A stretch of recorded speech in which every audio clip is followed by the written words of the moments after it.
আমি যখন প্রথম দরবারে আসি, তো আমরা আসলে মাদ্রাসায় পড়াশোনা করছি। মাদ্রাসার একটা লেভেল থাকে, একটা আদব কায়দা থাকে, সেটা একরকম।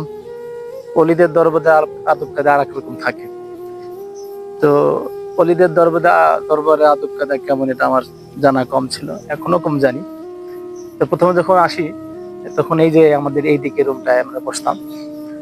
তো মোতালেব তখন সুস্থ ছিলেন, খুব মানে দীপ্তমান ছিলেন, আপোষহীন ছিলেন। সত্য বলতে বুক কাঁপতো না, সত্য প্রতিষ্ঠা করতে উনি ভয় পেতেন না। না বজুর বললেন আজকে দাঁড়াই নিয়ে ফেলে দিচ্ছি আজকের থেকে, এটা সহজ কথা নয়। সবচেয়ে বড় মুজাহিদ সে যে জালেম বাদশার সামনে সত্য কথা বলে, সবচেয়ে বড় মুজাহিদ সে।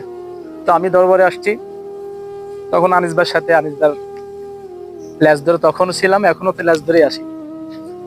তো আসি, ওনার পাশে হলো বসছি আমি। তো খাবার দিছে, বয়স আরো কম ছিল, খিদে লাগলি খালি মানে এটা খাচ্ছে কে খাচ্ছে না ওটা তার দেখার সময় নেই।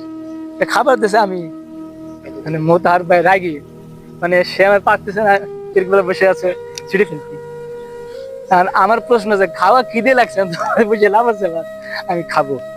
পর উনি থামাই দিচ্ছেন। একটা কথা মাথায় থাকতো যে উনি আমার বড়, উনি কে ওনার পরিচয় আমি জানি না, তবে উনি আমার বয়সে বড়, অথবা আমি থেমে গেলাম। পরে একটা পর্যায়ে জানতে পারলাম দরবার আদব হচ্ছে সবাইকে নিয়ে খান, পীরকেবলা থাকলে অনুমতি দেন, ইজাজত আসে, কিছু নিয়ম নীতি এখানে আসে, সেই নীতিগুলো পালন করে আমরা এখানে খানা খাই, এটা এখানের আদব। তো সেই আদবের আমি নতুন না পুরন, জানি না না জানি, এটা ওনার বরদাস্ত হয়নি। মানে যে আইন আছে সেই আইনে চলতে হবে, এটা উনি ওখানে আমাকে ধরে ফেলছেন। এই যে সৎ সাহস। একবার মসজিদে আমি ওই প্রথম দিকে এরকম আহ্বান পড়তেছিলাম, মাগরিব পরে আমার 6 রাকাত আহ্বান পড়া একটা অভ্যাস ছাত্রকাল থেকে ছিল। তো এখানে আব্বা হুজুর বলেন 2 রাকাত সুন্নাত 2 রাকাত নফল। কারণ আমার ওই দিক খেয়াল নাই, আমি তো পড়ে আসতেছি। এখানে যে পীর কেবলার কাছে এসে ওটা করা যাবে না। যেমন শাফি রহমতুল্লাহ আলাইহি ওনার আবু হানিফ রহমতুল্লাহ দরবারে গিয়ে উনি আবেদন করতেন না। ওটার মানে সবসময় আমল, ওনার মাসলাক এটা, তারপর উনি মাসলাক ভেঙে সবসময় আমল ভেঙে ওনাকে ফলো করতেন। তো দরবারে এসে দরবার কেন্দ্রিক যিনি মুরব্বী থাকেন তার কথা মানতে হয়, জ্ঞানী নাই আমার। তো আমি যখন ওই 2 রাকাতের পর দাঁড়ায় গেছি, উনি চাচ্ছিলেন আমাকে টেনে বসাই দিবে। তো নামাজ পড়া শেষ হলে আমাকে জিজ্ঞেস করতেছে, তখন আমি মোটামুটি আসা যাওয়া করি, আপনার এই নামাজ পড়ার অভ্যাস আছে? জি। ওই কথাটুকু আমি বুঝতে পারলাম যে আমার ভুল হয়েছে, ওইটুক কথা আমি বুঝতে পারলাম যে আমার কাজটা ঠিক হয়নি। যতটুকু নির্দেশ এসেছিল অতটুকুই পালন করা উচিত ছিল। তো সেখানে এক শিক্ষা পেলাম, যে সেই শিক্ষাটা উনি আমাকে ওইভাবে দিয়েছিলেন। কখনো দেখেছি উনি হাত পা ভাঙা, মানে অচল এক মানুষ, এখান থেকে মসজিদ যেতে পারে না, মসজিদ থেকে রুমে আসতে পারে না, তারপর উনি চলে আসতেন।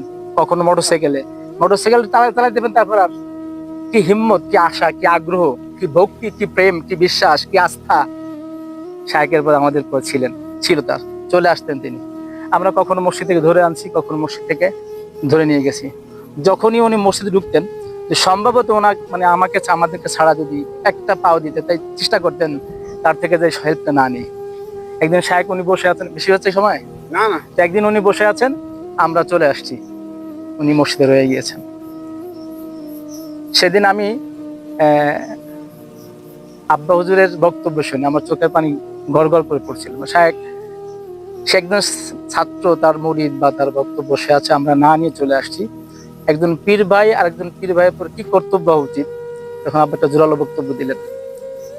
মানে ওটাকে সামনে রেখে, হ্যাঁ, ওনাকে সামনে রেখে আমাদেরকে এমন কিছু শিক্ষা দিলেন যা আমার কাছে অন্তত চিরস্মরণীয় আছে। যে একজন পীর ভাইয়ের প্রতি আরেকজন পীর ভাইয়ের কিভাবে খেয়াল রাখা দরকার। এরকম বললে আমি অনেক কথা বলতে পারবো। শুধু আমি বলতে চাই, ওনার এই স্মৃতি আর এই কৃতি, উনি দরবারে যে লিখতেন, টাকাটা লিখতেন,